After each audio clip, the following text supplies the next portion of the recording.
21장 18절 우리가 같이 한 목소리로 읽습니다. 시작. 내가 진실로 진실로 내게 이르노니 내가 젊어서는 스스로 띠뛰고 원하는 곳으로 다녔거니와 늙어서는 내 팔을 벌리리니 남이 내게 띠띠우고 원하지 아니하는 곳으로 데려가리라. 아멘. 하나님 말씀이었습니다.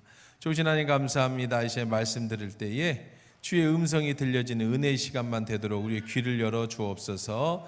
예수님의 이름으로 기도합니다. 아멘. 1873년입니다. 1873년에 다미에는 몰로카이의 하와이 섬으로 선교사를 떠났습니다. 그 섬은 한센 시인, 즉 나병, 옛날 말로 문둥병에 걸린 사람들이 사는 섬입니다. 그곳에 도착한 다미에는 사람들을 일일이 찾아다니며 복음을 전하고 기도해 준다고 했습니다. 하지만 사람들은 대부분 얼굴이 일그러져 있던 흉한 모습을 낯선 사람에게 보이기 싫어서 다 문을 걸어 잠그고 사람들이 다 피해 다녔습니다.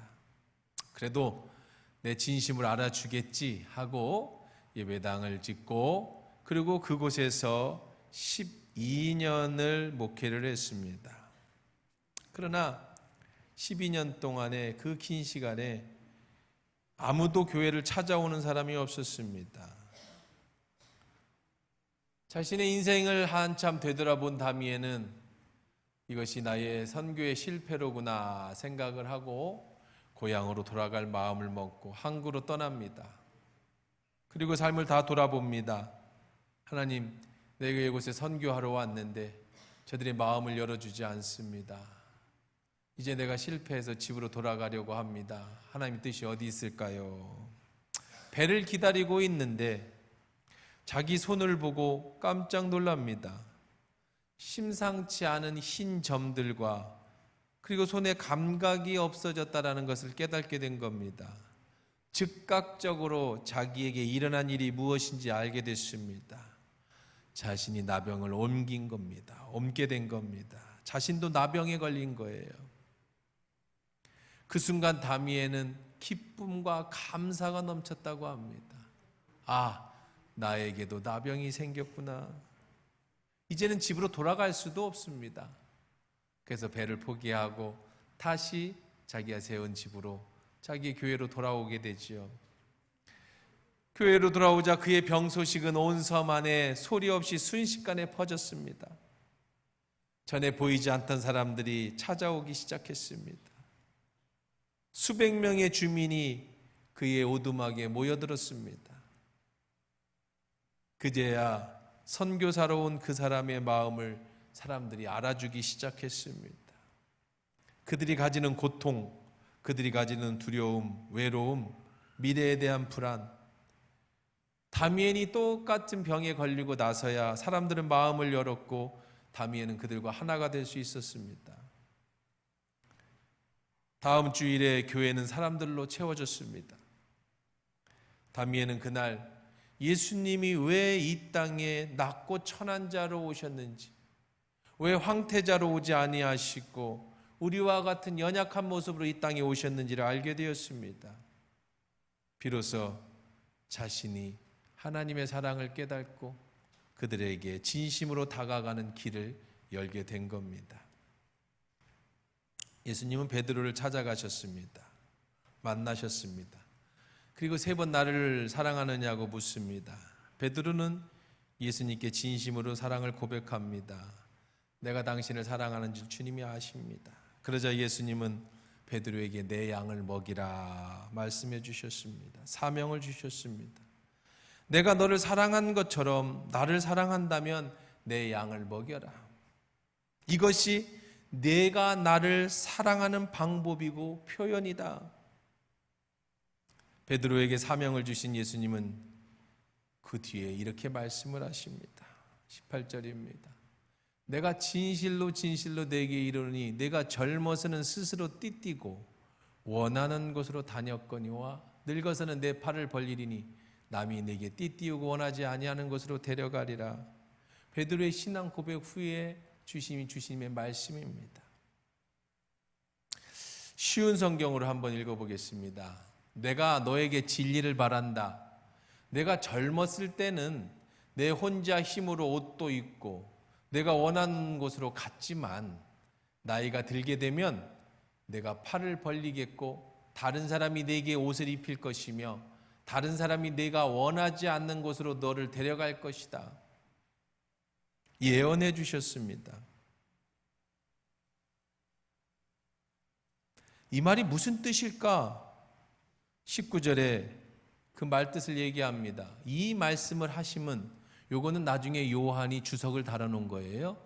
베드로가 어떠한 죽음으로 하나님께 영광을 돌릴 것을 가리킴이러라. 이 말씀을 하시고 베드로에게 이르시되 나를 따르라 하시니, 이 말씀을 좀 더 깊이 생각해 보면 굉장히 놀라운 말씀입니다. 베드로야, 내가 나를 사랑하니? 네, 예수님, 제가 주님을 사랑할 주님이 아시지 않습니까? 그래, 그게 진심이라면 이제 내 양을 먹여라. 우리 지난주에 양을 먹이라는 표현에 대해서 말씀을 나눴습니다. 그것이 네가 나를 사랑하는 표현이다. 거기까지는 정말 좋아요. 그런데 그 다음 말씀입니다. 그리고 베드로야, 지금까지는 내 마음대로 살았지. 네가 어디로 갔든지 어디서 뭘 하든지 내 마음대로 했지. 네가 나를 사랑한다고 고백한 이부터는 이제는 네가 마음대로 사는 걸 포기해야 될 거다. 이제는 내가 이끄는 대로, 사람이 너를 이끄는 대로 내가 움직여야 될 것이다. 근데 이 말이 무슨 말인지 요한도 알고 베드로도 알았다고 말합니다. 그 말 뜻은 너는 그렇게 살다가 나처럼 십자가에서 죽게 될 거야. 베드로가 어떠한 죽음으로 하나님께 영광을 돌릴 것인 것을 알게 해주신 예언의 말씀이다 라고 표현하고 있는 겁니다. 이제 내 마음대로 못 살아. 내가 이끄는 대로만 살아야 돼. 너는 나처럼 이처럼 십자가에서 고통스럽게 죽어야 될 거야. 예수님을 배신한 죄값인가요? 예수님을 사랑한다고 고백하니까 그 다음에 예수님께서 이제 엄한 명령으로 이제 너는 내 목숨을 내놔야 된다, 이런 말씀일까요? 예수님을 사랑하는 것에 적당히는 없습니까? 너무 비싸지 않아요? 예수님을 사랑한 값이 너무 비싸지 않아요? 예수님을 부정하고 부인하고 저주한 값이 너무 비싸지 않아요? 너도 나처럼 십자가에 매달려 죽게 될 것이다. 사랑한다라고 고백한 베드로에게 하신 예수님의 말씀입니다. 왜 예수님을 사랑하는 건 적당히가 안 될까? 참 어려운 말이죠. 이제 내 자유가 박탈당할 거다. 이제 내가 원하는 대로만 살아야 될 것이다. 그리고 너의 끝은 나처럼 십자가를 져야 할 것이다. 너무 잔혹합니다. 예수님을 사랑한다고 고백한 값이 너무 비쌉니다. 왜 이렇게 말씀하셨을까? 만약에 여러분이 예수님을 사랑한다고 지난주까지 계속 고백했던 그 고백이 진심이라면, 예수님이 여러분에게 똑같이 이렇게 여러분에게 말씀하신다면 여러분 어떻게 하시겠어요? 이제 네 자유는 없어. 내 자유는 박탈당했어. 이제 사람이 너를 끌고 다닐 거야. 내 뜻대로만 살아야 돼. 그리고 어쩌면 너는 십자가에서 죽는 고통을 당해야 될 거야. 그것이 네가 나를 사랑하고 내 양을 치는 그 값이 될 것이다. 여러분은 뭐라고 반응하시겠습니까? 저는 이 말씀을 깊이 생각해보고 묵상해 보았습니다. 왜 예수님은 베드로에게 그렇게 하셨을까? 이 말뜻은 의미가 뭘까? 지금까지 베드로의 삶을 한번 살펴보십시다. 좌충우돌, 이게 베드로를 향한 한마디예요. 좌충우돌. 예수님을 하나님의 아들이라 인정해서 천국의 축복도 받았습니다. 예수님을 지켜드리겠다고 칼을 휘둘러서 말고의 귀도 잘랐습니다. 내가 죽을지언정 주님을 버리지 않겠다고 했고 항상 앞장서던 사람이었습니다. 예수님을 보고 물 위도 걸어가게 해달라 해서 물도 걸어가 본 사람입니다. 그러기로 또 예수님을 모른다고 부인하고 도망치기도 했습니다. 심지어는 예수를 저주하기도 합니다. 극과 극으로 달리는 사람이에요. 좌충우돌. 마지막에는 다른 사람까지 다 끌고 고기 잡는 것까지 데리고 간 사람입니다. 그가 예수님을 만났습니다. 세 번째 만남입니다. 사랑한다고 고백했습니다. 예수님을 만났다고, 사랑한다고 고백했다고 베드로가 바뀔까요? 바뀌었으면 첫 번째 만났을 때 바뀌었겠지요. 부활하신 예수를. 지금 세 번째 만남인데 어디서 만나고 있어요? 여전히 주님을 떠난 갈릴리 바다에서 자기 혼자 배 고기 잡는 데서 주님을 만나고 있습니다.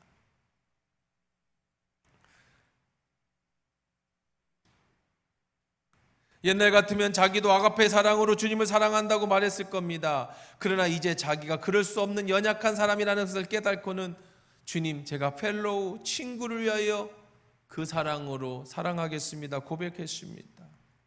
예수님은 베드로의 그 고백을 받으셨지만 그렇다고 베드로가 그 고백을 했다고 그가 바뀐 것은 전혀 아니라는 거예요. 그가 완전히 달라진 건 아니라는 겁니다. 똑같은 일이 생기면 베드로는 또 역시 배신할 수 있는 충분한 개연성이 있는 사람입니다. 아니, 그럴 겁니다. 왜요? 저도 그랬을 거니까. 인간은 그런 사람이니까. 잘못했다고 고백하고 눈물로 회개할 때가 참 많습니다. 근데 어느 순간에 보면 똑같은 죄를 또 짓고 있어요. 개가 토한 것을 또 다시 먹듯이 잘못을 회개하고도 똑같은 죄를 저지를 때가 참 많습니다. 그때마다 주님, 나는 어찌 된 사람입니까? 부끄러워서 주님 앞에 가지 못한다고 느껴질 때도 한두 번이 아니죠. 낙심하고 절망할 때도 있습니다. 예수님의 말씀대로 마음은 원인데 육신이 약해서 유혹 앞에 넘어질 때도 있습니다. 예수님을 못 만나서 그런 건가요? 아니요, 수없이 만나지요. 은혜를 못 받아서 그런가요? 수없이 받지요. 그런데 그런 상황이 생기면 연약한 내 모습이 또 넘어질 때가 참 많다는 것을 내 자신을 볼 때도 잘 알기 때문입니다. 베드로는 지금까지 자기 기분으로 신앙생활했습니다. 자기 생각대로 신앙생활했습니다. 좋을 때는 좋지만 넘어질 땐 넘어집니다. 극과 극으로 달리는 사람입니다. 그런데 예수님이 이제 베드로에게 말씀하십니다. 베드로야, 네가 젊어서는 내 마음대로 다녔지? 너의 자유의지대로 내 마음대로 사용할 수 있었지? 네가 나에게 사랑한다고 고백하고 내 양을 치겠다고 약속한 이 순간부터는 너는 그렇게 살지 못하게 될 거야. 젊어서는 내 마음대로 신앙생활했지만 이제 성령에 사로잡히게 될 것이고 그 사랑에 깊이 빠지게 되면 이제는 네가 원했던, 네가 즐거웠던, 네가 하고 싶었던 일을 못하게 될 거야. 내가 원치 않는 곳으로 너를 끌고 가게 될 거고 너는 그렇게 따라다녀야 될 거야. 그런데요, 이것은 베드로의 자유의지를 꺾는 말씀이 아닙니다. 그 사랑한다는 고백값으로 목숨을 내놓으라는 것도 아닙니다. 어쩌면 이게 베드로에게는 훨씬 편해요. 내 자유의지를 내려놓고 주님이 이끄시는 대로 살아가면 훨씬 편한 것 같습니다. 제가 아는 몇 분 목사님이 계십니다. 그 중에 한 분은 굉장한 카리스마를 가지고 목회를 하셔요. 성도들에게 모든 것이 다 지시입니다. 뭘 상의하는 게 없어요. 그냥 일방적으로 나갑니다. 나이가 많든 적든 다 반말입니다. 존댓말을 해주는 법이 없어요. 왜 그러냐 그랬더니 저들은 다 내가 기르는 양이고 내가 가르치는 사람들이 누가 존댓말을 하느냐. 청년 때부터 그래, 젊은 전도사 때부터 그랬대요. 그랬더니 부장 선생님이 찾아와서 내가 당신보다 나이도 많은 젊은 사람이 왜 나한테 반말하냐. 그럼 너도 나한테 반말해 그랬대, 전도사 때. 근데 그게 2년이 돼서 지금까지 그분은 장로가 되고 찾아오고 좋은 관계를 맺고 아주 협력하는 그런 분이 되고 있습니다만은, 근데 그분은요, 하루는 제가 그 교회 갔더니 뜨거운 여름 땡볕인데 성도들이, 교인들이 잔디밭에서 풀을 뽑고 있어요. 그래서 내가 물어봤어요. 저 사람들 왜 저래요? 뜨거운데? 그랬더니 내가 시켰지. 풀 좀 뽑으라고. 목사님은 에어컨 밑에서 차 마시고 있고. 이러다가 추정 60분 나와요. 그랬더니 괜찮아 다. 그래서 참. 근데요, 그 교회는 성도가 그렇게 많지는 않지만 교회에 한 명도 빠지는 법이 없습니다. 교회 빠지면 난리가 납니다. 한두 번 그러면 너 다음 주부터 교회 나오지 마. 다른 교회 가서 목사 섬겨. 난 너 못 가르치니까 오지 마. 집사 이상은 저녁 8시 기도에 주일 매일 나와야 합니다. 제가 늦게까지 같이 있다 보면 목사님은 못 들어가. 그럼 니들끼리 해. 그리고 목사님하고 대화를 해. 그리고 본인들 끝나서 해. 새벽 기도 빠지는 법이 없습니다. 아주 능력이 카리스마가. 그래서 제가 그분들, 그 교회 집사님들도 잘 알고 장로님들도 잘 알아서 보면 불만이 많겠지. 목사님에 대해서 교회에 불만이 많겠지. 불만이 하나도 없어요. 표현도 못하지만 불만도 없어요. 왜 그럴까? 보니까 사람은요, 심리적으로, 심리학이나 이런 척에서 보면 누군가가 나를 강력하게 이끌어주기를 원하고 있어요. 내가 뭔가를 판단한다는 건 정말 피곤한 일이에요. 수요예배 갈까 말까, 오늘 쉴래하고 텔레비 리모컨 들고 있지만 교회 안 가니까 불안하고 마음이 편안하지 않고 쉰 게 쉰 것 같지 않아. 그러니까 오히려 찝찝하고 하나님한테 죄송한 것 같고 막 이렇게 한두 번 하다 보면 그냥 늘 하나님 앞에 미안하고 교회하고 내 마음대로 살지도 못하고 막 이상하게 삶이 힘든데, 아예 그냥 카리스마 있게 목사님이 너 안 나와? 너 그럼 우리 교회 나오지 마. 너 예수를 그따위로 믿어? 천국 갈 생각하지 말고 네 마음대로 살아. 막 이렇게 해버리니까 사람들이 편해지는 거야. 왜 편해요? 고민할 게 없어.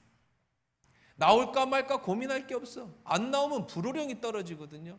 그렇게 한두 번 거역하면 나가라고 하거든요. 그러니까 그냥 거기 가는 거예요. 그게 편해. 사람은 그래요. 많이 배웠건 적게 배웠든 부자든 가난하든 아무 상관이 없습니다. 강력한 리더십으로 누군가를 내가를 이끌어 주기를 바라죠. 그게 인간의 심리예요. 그래서 여러분 이단 종교가 생기는 겁니다. 여러분 가끔 텔레비전에서 보면 누가 저런 말도 안 되는 교주를 따라가냐 그렇게 생각하죠. 어떤 성추행이 일어나고 뭐 별쇼가 나는데 근데 왜 끝까지 그 교회를 지키고 사람들이 안 떠나느냐. 다 그렇게 세뇌당했어요. 여길 떠나면 죽을 것 같다는 생각이 들어요. 근데 막상 그 사람들은요, 그게 참 편해요. 왜요? 고민할 게 없거든요. 그게 진리라면 참 좋은 겁니다. 그렇게 맡겼더니 믿음이 자라고 신앙이 자랍니다. 베드로가 그랬습니다. 베드로는 자유의지가 있었습니다. 그래서 자기 멋대로 신앙생활을 했습니다. 그 결과는 실수투성입니다. 자기 의지가 강할 때는 칼도 휘둘러서, 약한 때는요 어린아이처럼 아무 말도 못하고 예수님을 부인하기도 하고. 베드로가 변하냐고요? 예수님 만났으니까 베드로가 변하냐고요? 여러분 나이가 들으니까 변합니까? 여러분 신앙생활 오래 하니까 변합니까? 안 변합니다. 그렇지 않습니다. 안 그럴 것 같은데 또 그런 겁니다. 그래서 예수님 베드로에게 말씀하시는 겁니다. 베드로야, 이제 내 자유의지를 내 마음대로 쓰기 어려울 거다. 내가 나를 사랑한다면, 내가 내 양을 먹이려고 한다면 내 자유의지가 박탈당해야 될 것이다. 젊어서는 내 마음대로 생활했다면 이제는 내 의지와 상관없이 하나님이 이끄는 대로 살아가게 될 것이다. 그리고 마지막에 너는 십자가에 죽는 것까지 가야 될 것이다. 그런데요, 오해하시면 안 될 게 하나가 있습니다. 예수님이 베드로의 자유의지를 박탈해 가시는 게 절대로 아닙니다. 그건 하나님도 하지 않으시는 일입니다. 물리적으로 그의 생각과 뜻을 가져간다는 말씀이 아닙니다. 베드로를 바보로 만든다는 게 아닙니다. 예수님을 사랑하는 베드로가 과거에는 내 마음대로 살았지만 이제 예수님의 사랑에 빠져서 그 사랑 안에 살게 되면 성령이 그와 함께 하실 때 이제 더 이상 옛날에 즐거웠던 옛날에 내 욕심대로 살았던 삶이 아닌 성령의 이끌림 받는 순종의 삶을 살게 될 것이라는 예언이고, 그 순종의 끝은 십자가의 죽음이라고 하는 것을 예언해 주고 계신 말씀인 거지, 그의 자유의지를 뺏어간다는 말씀이 전혀 아니죠. 자식을 보면 알아요. 자식이 많으면 여행도 못 다닙니다. 자식이 많으면 공부 가르치는데 힘이 많이 듭니다. 자식이 많으면 내 시간도 많이 내놔야 됩니다. 더 많이 노력해야 합니다. 내 의지, 내가 좋아하는 거 다 할 수가 없어요.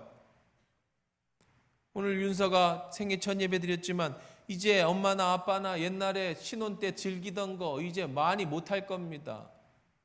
내 자유의지 많이 뺏기죠. 내가 하고 싶은 거 다 뺏깁니다. 놀러 가고 싶은 거 놀러 가고 못 가고, 이제 식당 가서 마음대로 밥도 못 먹습니다. 그래서 사람들이 애를 안 낳으려고 합니다. 왜요? 내 자유의지가 없어지니까, 마음대로 살지 못하니까. 그런데요, 나이가 들면서 자식을 키워가면서 얼마나 이쁩니까? 사랑하니까 내가 가지고 싶었던 욕망이 안 없어져도, 내가 하고 싶은 걸 못해도 이 사랑하는 게 더 크니까 그 안에 더 큰 기쁨이 있어요. 한번 웃어주면 피곤이 다 사라집니다. 한번 어리광이라도 피면 근심 걱정이 다 날아가죠. 그러면서 자라가는 그 모습을 볼 때 인생이 행복해지는 거예요. 그게 자식이에요.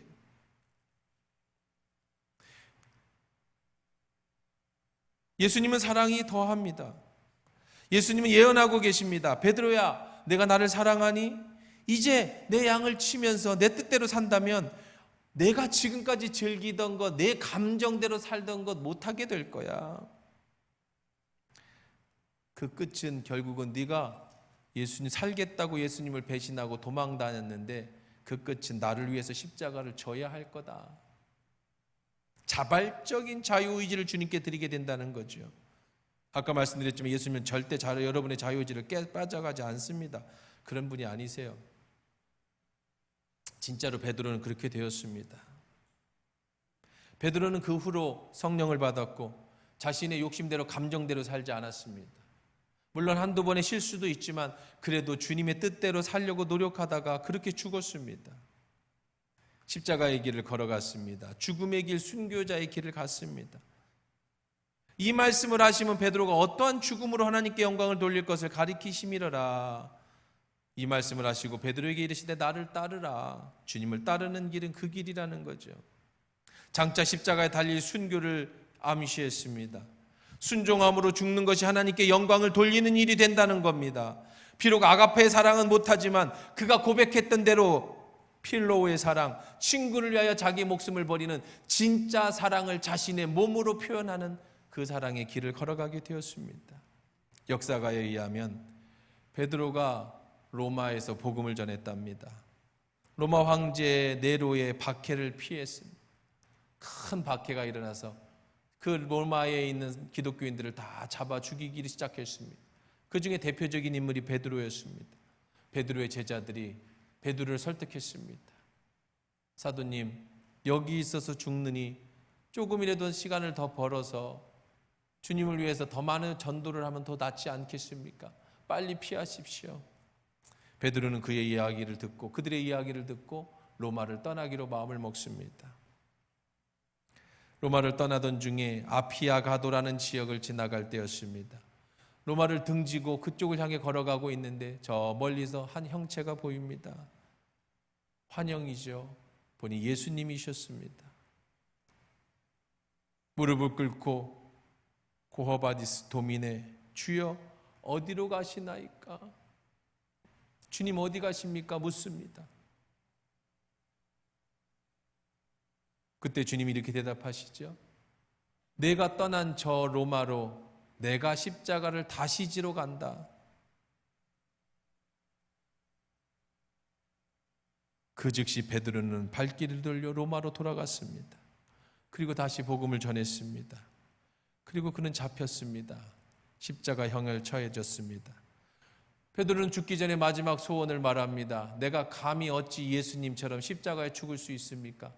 저를 십자가에 매달고 그 십자가를 거꾸로 들어서 머리가 땅에 와서 거꾸로 박혀 나를 죽게 해 주십시오. 역사가에 의하면 베드로는 거꾸로 십자가에 매달려 순교했다라고 하는 역사의 이야기가 남아 있습니다.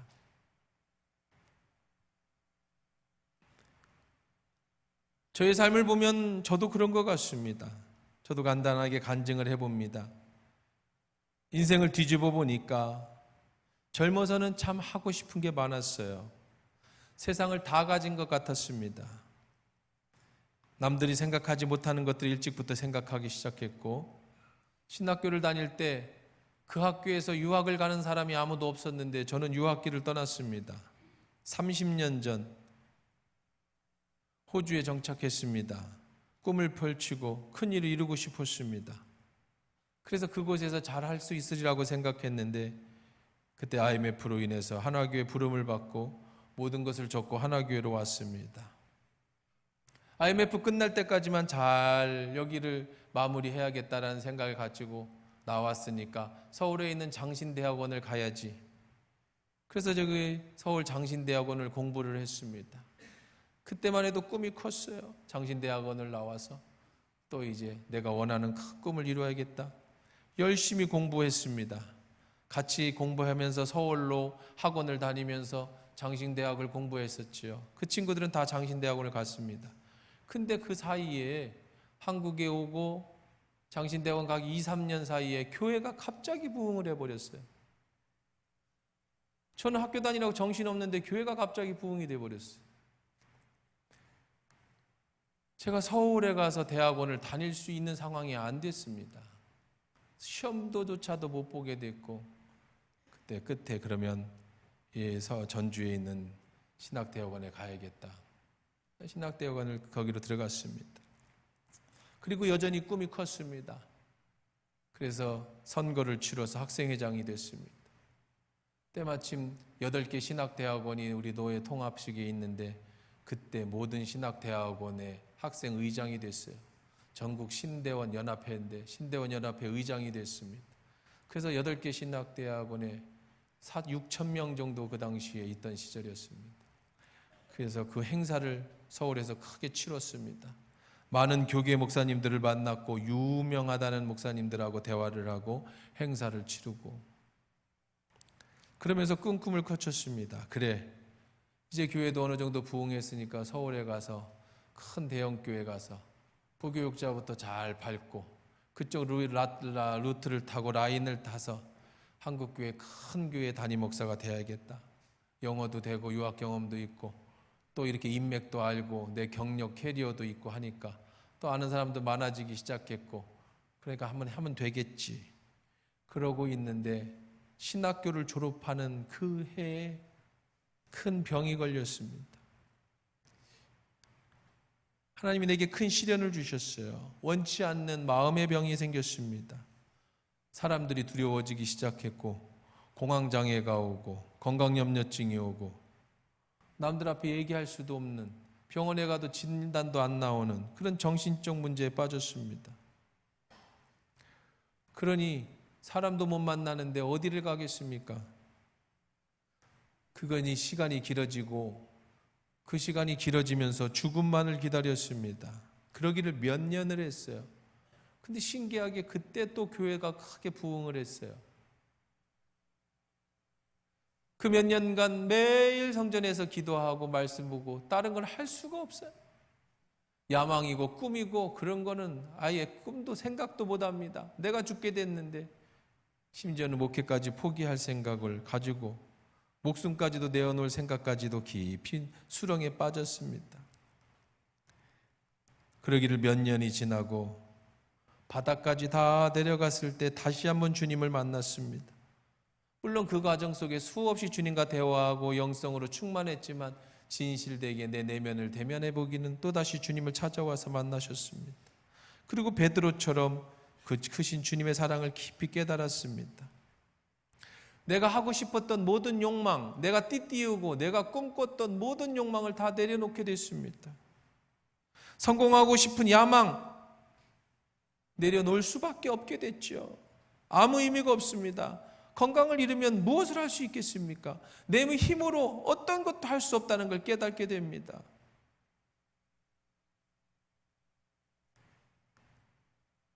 그리고 오늘까지 주님의 내게 맡겨준 일에 그저 오늘 하루하루를 감사하며 살아갑니다. 저는 이 말씀을 준비하고 일부 예배 때 이 말씀을 전하고 곰곰이 또 생각을 해봅니다. 만약에 진짜 그때 하나님이 날 내버려 두셨다면, 내가 꿈꾸고 야망 가지고 있던 대로 나를 버려 두셨다면 어떻게 했을까? 어쩌면 정말로 크게 성공했을지도 모르겠어요. 대형교회 목사가 될 수도 있었겠죠. 정말 내가 꿈꾸고 원하는 대로 인맥 쌓고 이 나름대로 이 세계에서 영향력 있는 사람이 됐을 수도 모르겠습니다. 그런데 베드로처럼 아마 한순간에 예수님 모른다고 부의정하고 큰 문제가 나고 어려움이 나서 주님 떠나고 그랬을지도 몰라요. 얼마나 많은 목사들이, 대형교회 목사들이 한순간에 무너지는 사람들이 많이 있습니까? 승승장구 잘하는 것처럼 살다가 무너져버린 사람 정말 주변에 많습니다. 그 후로 하루하루 살아가는 게 축복입니다. 매일매일이 감사입니다. 건강하게 이렇게 숨 쉬는 것이 축복입니다. 내 사랑하는 가족 옆에 내가 있다는 게 축복입니다. 내 사랑하는 성도들 앞에 설 수 있다는 게 축복입니다. 내가 원하는 대로 띠띠우고 내가 원하는 대로 이루어지지 못했지만 오늘 하나님이 내게 띠띠우고 하나님이 원하는 대로 나를 끌고 가지만, 그러나 그것이 축복이고 그것이 행복이라는 것, 그때 그 고난과 어려움은 내게 내 인생의 가장 큰 축복이었다라는 것을 지금 고백하게 되는 거죠. 그렇다고 내 자유의지가 없어진 것은 아닙니다. 로봇처럼 어쩔 수 없이 주님이 이끄는 대로 내가 끌려가는 거 아닙니다. 하나님이 이끄는 대로 내 삶을 사는 것이 아닙니다. 여전히 내게는 자유의지가 있습니다. 여전히 내게 욕망이 있습니다. 내게 그런 경험이 있고 내 의지로 쉽게 꺾이지 않는다는 걸 압니다. 그런데 시간이 지나고 지금 뒤돌아보니 젊어서 좋던 것이 그렇게 좋지 않아요. 젊어서 그 큰 야망이 지금은 사라지고 없습니다. 주님이 가져가서가 아니라 내 스스로 그거보다 더 가치 있는 것, 그보다 더 귀한 것, 그거보다도 더 인생에 더 의미 있는 것을 알았기 때문이에요. 성공하는 것보다 의미 있다는 걸 알았고 무엇이 성공인지를 이제 알았기 때문이라는 겁니다. 내 욕심이 사라지고 하나님의 뜻을 따르기 시작하지요. 하나님이 기쁘신 것이 나도 기쁘고 하나님이 원치 않는 것은 나도 원치 않는다. 정말 베드로처럼 주님의 영광이 된다면 십자가를 거꾸로 죽는 것도 괜찮겠다. 그것도 내게는 큰 축복이겠다. 옛날 같으면 상상할 수 없던 일들이 시간이 지나고 나이가 들어가면서 더 깨닫게 되는 겁니다. 그래서 예수님이 예언하신 거예요. 네가 나이가 들면 네가 원하지 않는 곳에 허리를 띠게 될 것이고 내가 원하지 않는 곳으로 사람이 끌고 가게 될 것이다. 저는 한용운 시인을 참 좋아합니다. 이분은 불교 스님이십니다. 그렇지만 민족의 저항을 하는 저항 시인이기도 하죠. 전 중학교 때부터 이 시를 참 좋아해서 암송하고 다니고 그랬던 것 같습니다. 그가 불교의 신앙으로 그리고 민족의 저항으로 일본에 복종하라고 하는 그 복종에 저항하는 시로 쓴 한용운의 복종이라는 시가 있어요. 많이들 들어보셨을 시 같은데요. 이런 내용입니다. 남들은 자유를 사랑한다고 하지만은 나는 복종을 좋아하여요. 그 당시에 어투입니다. 자유를 모르는 것은 아니지만 당신에게는 복종만 하고 싶어요. 복종하고 싶은데 복종하는 것은 아름다운 자유보다 달콤합니다. 그것이 나의 행복입니다. 자발적인 복종이죠. 그것이 행복입니다. 그러나 당신이 나더러 다른 사람을 복종하라면 그것만은 복종할 수 없습니다. 다른 사람에게 복종하려면 당신에게 복종할 수 없는 까닭입니다. 일본에 복종하라고 하는 그런 압제에서부터 나는 오직 대한민국을 지켜내겠다는 민족의 저항시이기도 하고 불교적 신앙을 담은 신앙의 시이기도 하지만 이 시를 읽으면서 하나님을 생각하고 나의 신앙을 고백할 때 내 자유의지가 없어서 세상에 마음껏 놀지 못하는 게 아니에요. 내 자유의지가 없어서 내 욕망대로 살지 않는 것이 아닙니다. 그것보다는 오늘도 주의 말씀에 순종하고 복종하는 것이 내게 기쁨이 되기 때문에, 남들은 자유를 좋아한다지만, 내가 자유를 모르는 것은 아니지만, 세상 사람들이 나를 보고 비웃을지 모르지만, 나는 그저 주님 말씀에 순종하고 복종하며 하루하루 살아가는 것이 내게는 가장 의미 있는 축복이라는 것을 믿고 살아간다는 거죠. 이런 신앙의 고백이 예수님께 올려보십시오. 다미안 신부는 16년간 한세인의 친구가 되어 주었다가 49세 나이에 참혹한 나병 환자의 몸으로 하나님께 부름을 받았습니다. 그의 죽음이 전 세계로 퍼졌고 세계 각곳에서 나병 환자 구호 사업이 일어나기 시작했어요. 그 전까지는 나병 환자는 사람들이 상대하지 않는 불가촉 천민으로 그렇게 버려주는 존재였고, 사람들의 무시를 당하고 함께 살 수 없는 그런 악의 축이었다가 다미안 신부의 죽음으로 인해서 전 세계가 이 한센인에 대한, 나병에 대한 그런 관심을 가지게 됐습니다. 다미안 신부는 마지막에 이렇게 유언했습니다. 나는 내가 가진 모든 것을 봉사할 수 있으니 참으로 행복하다.